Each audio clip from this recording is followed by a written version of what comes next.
How to close your crochet stitches. Grab your yarn needle.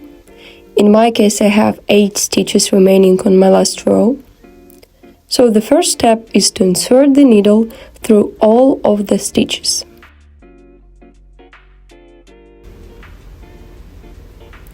Once you are done that, gently pull the yarn to completely close the hole.